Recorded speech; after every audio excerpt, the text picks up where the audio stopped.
I'm Qaa'sim.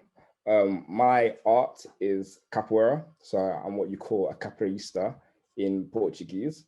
Um, I'm 19 years old, and I started doing Capoeira when I was 4. And for those who don't know what Capoeira is, it's a Brazilian martial art which incorporates dance, music, and martial art techniques.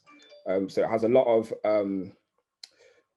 things that are particular to capoeira that you would have to learn. So like with any kind of genre of music, there is something that separates it from something else.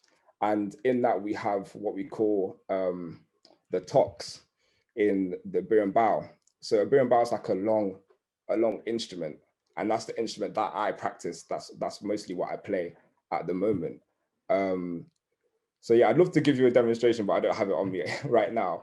But that is what I do. So I spend a lot of time playing that and seeing where the music in capoeira will take me moving forward. And one of the questions that I put to everyone is, what motivates you? And what motivates me is that with the history of capoeira is all about connection with your roots, and connection with the people around you. It's a very community-based art form. So capoeira was created and developed by African enslaved Africans in Brazil, and it was formed in a form of disguise. So the reason why capoeira, if you've ever seen it, looks like a dance is because it's all about disguising what you are supposed to be actually doing, so that the people, the police, and the slave masters didn't know that you were practicing your martial art combat moves. And the reason why this motivates me is that I feel like sometimes you need to be covert with what you're doing. Not everyone can see exactly what you need to be doing. And that's the whole essence of capoeira, is that if you want to have a true connection to your art, it doesn't always have to be out there for everyone to see. You only show them what you want to show them. And that message is a message that can be delivered through your body in the art form of capoeira. And that's what keeps me going, also keeps me ticking along when I'm learning and when I have the ups and downs, when I can't quite understand someone in Portuguese, or when I can't quite get the rhythm of the drum or of the berimbau, or I can't quite get the lyrics of this song. you know there is a meaning behind all of this. It's not just you're hitting a drum because you like the sound of a drum. It's not just you're playing the berimbau because you like the berimbau. There's meanings and a history behind this art, and that's what really motivates me. Another question that I'll technically have asked myself is, how has the pandemic affected my art? So as I was saying, that capoeira is a community-based art, the pandemic had a massive toll on us being able to connect as a community physically. So that meant open spaces to teach or practice myself weren't available. Trying to book places to have to train in were not available. Even going outside and training in the park with a group for a long time wasn't allowed.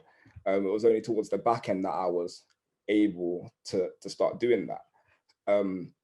So with the pandemic, I've learned that you have to really love what you're doing to do it online. I did a kids class online called Capo Kids that I worked with a team in Northampton for, and they said, can you do a capoeira class online, only from like 10 to 15 minutes, teaching kids. And I was at university, in my hall when I was doing this, in my little room, and I said to my flatmates, guys, I'm going to need to have the kitchen to use. And I had to like pull back the lights, I had to move all the tables, and I had to set up my little camera and my laptop so that I could record myself doing this class. And I think there's little bits of effort whilst you're by yourself. Sorry, whilst you're by yourself, what is it that keeps you going?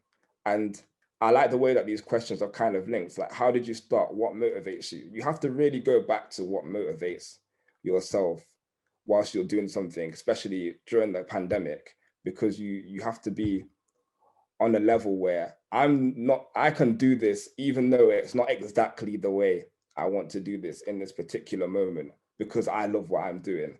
And there's a meaning behind what I'm doing. You know, I'm teaching people an art that um, has a story that transcends across the whole diaspora of Africans. You know, that story of being oppressed, but keeping your roots and keeping your culture alive in whatever way you can do it. And I feel like for a lot of you guys as artists can relate to having to keep your spirit alive whilst you've been oppressed by this pandemic and not being able to perform. How do you keep your that motivation alive? And that's what I've learned in this pandemic, and how it affected my art is that it really helped me towards the end realize how much I love what I do, and that I could not stop doing it even though there were these barriers in the way. And then another question which was asked is, where do I aim to take this in the next 5 years? So like I said, with Capoeira is a very community-based art. So I aim to start teaching more with my Capoeira. I've been focusing on myself a little bit, learning my own techniques and focusing on that side of Capoeira. But now I aim to go forward and train other people and start other groups. So I'm currently in Manchester at the moment studying. I'm here in Nottingham right now, but in Manchester is where I study. So I've started a Capoeira society at the university where I will start teaching Capoeira there. Also alongside some of the masters that are in Manchester and Liverpool, I've been able to get in contact with them, and we have been working together to form a society there. Also, from doing an event similar to this, I've been able to get in contact with people in Brazil, where obviously Capoeira originated, and I'm working towards trying to sort an exchange with them where I can go over and learn Capoeira in Brazil. And there's a lot of charity-based Capoeira that's going on. So here in the UK, Capoeira is mostly a pastime for people. It's a hobby that you pick up and you might train once or twice. Whereas in Brazil, it's ingrained in the culture. So you could be a mestre, so a master, but the community, that's what they refer to you as. They refer to you as a master. They just, not a master of Capoeira, just a master of life, because that's what you do. You give yourself, you've given yourself to the art, but you've also given yourself to the people. So there's a master in Brazil that he doesn't get paid for doing any of his Capoeira, but he teaches homeless kids and homeless people and sets up food banks. And I think the reason why I'm so inspired by this is because art is something that can draw people in to show you something that you may not have seen before. So you may not ever speak to, like the master, he's comes from quite a privileged background, but through his art, he's able to communicate with these people and set up a community in Rio where he lives, where people are coming to see him, people can have food, people are eating, and he's meeting with different people and he's helping them, not because he sees himself as a rich man, but because he sees himself as a teacher of not just this art, but a teacher just within the community. And that's something he can give for free. And moving forward, in my experience of Capoeira, I really want to be able to give my Capoeira for free to other people so that they can see how it's affected me. I can share my story with them, and they can share a story that may not be a Capoeirista story, but just their story of their life. And in that moment of teaching and learning and exchanging through art, we can learn about each other as well. So the last question that I posed is, what advice would I give to young artists? Now, a lot of you guys on the panel are musicians. So I wouldn't, be giving you advice. I think you guys know a bit more about music than I do. But from my perspective of how I've gone about it is learning from people that have done this for a long time.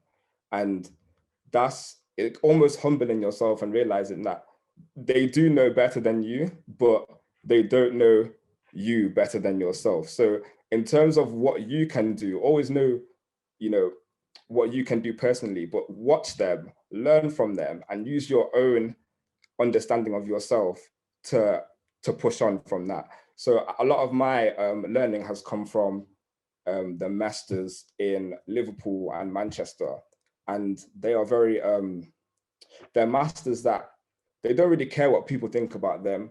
All they want to do is teach. They'll teach anywhere. They'll teach on the street, they'll teach in the park, they'll teach online. As long as they're doing their art, they will go wherever they need to go.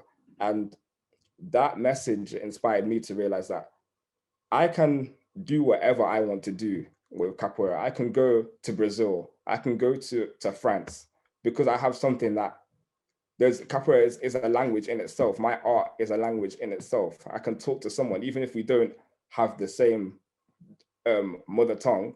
Capoeira, we can try and find a way to communicate with each other. And it's, the same with music. It's a language that transcends just, your tongue. You can talk about your chords. It doesn't matter if that beat was produced by a French person or someone in China. You can still put your own twist with your own lyrics on top of it. And it's the same thing with capoeira, but you need to learn from the people that have come before you and listen to them, shadow them, and then move on and do what you need to do. Because even if they do something that you don't like, it's still advice, because you know that that's not the way you want to go ahead and do it with your own art. And that is my main message going forward.